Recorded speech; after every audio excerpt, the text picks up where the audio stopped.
The glare. I don't know, this might work. No. Good morning, y'all. I know it's not the front porch, and I'm going to try to keep that sun out of your eyes. Welcome to another edition of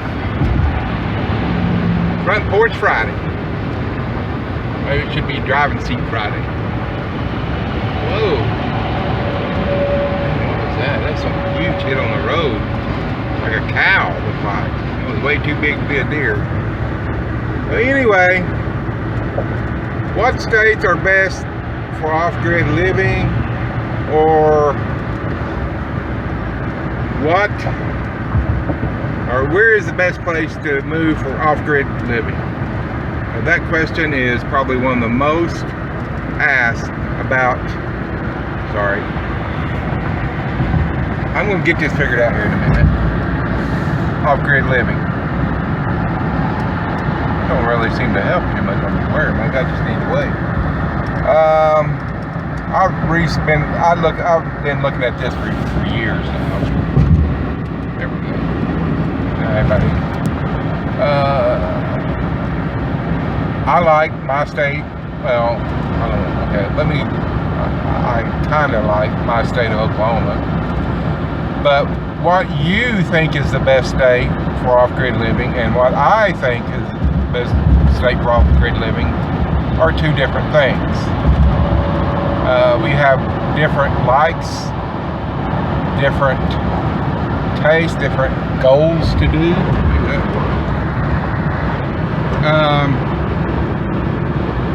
You know, I like being secluded. I like the trees, the woods. But other people love the desert. So what I take into account when I'm looking for off-grid property is how remote it is. I really don't want near other people. So, I mean, not that close. Some of y'all are afraid to get 10 miles away from the hospital.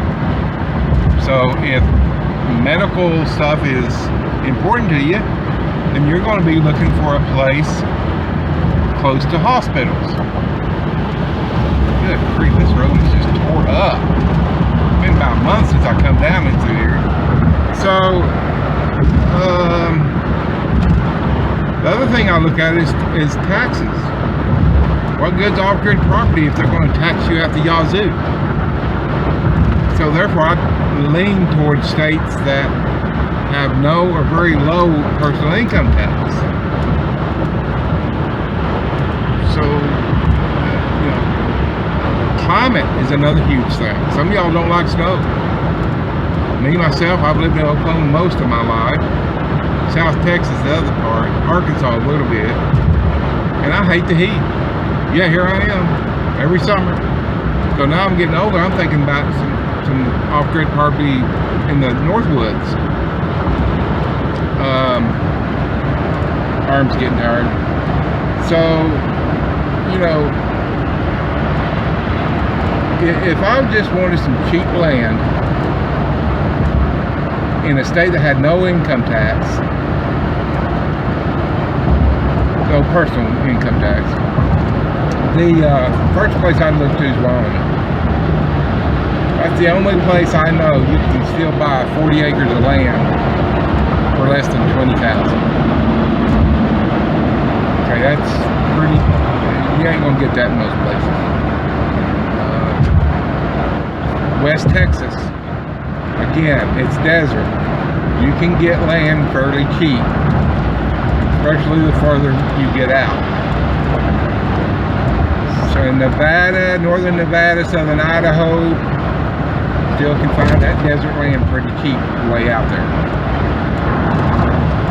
So that's just for purity old cheap land. That would be my pick. Next, if I've got a little bit of money to buy land and I don't like the desert, I'm going to be looking at Tennessee.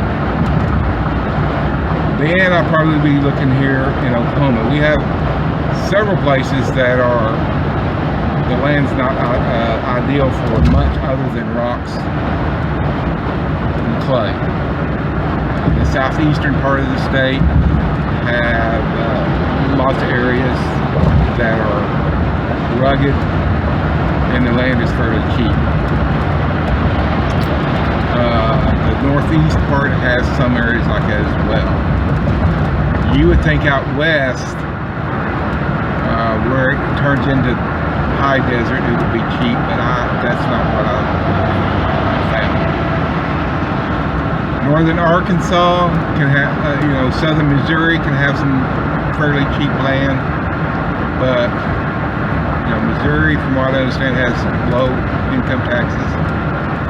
Kentucky has some cheap land. I've seen some pretty good bargains on there. Now, here's the other thing. Some of y'all want to pay $500 an acre for farmland. Ain't going to happen. If you want to do large-scale farming or, raise 10, 15 acres of farm products to, produce to sell, these states, other than maybe, the desert ain't going to be the place for you.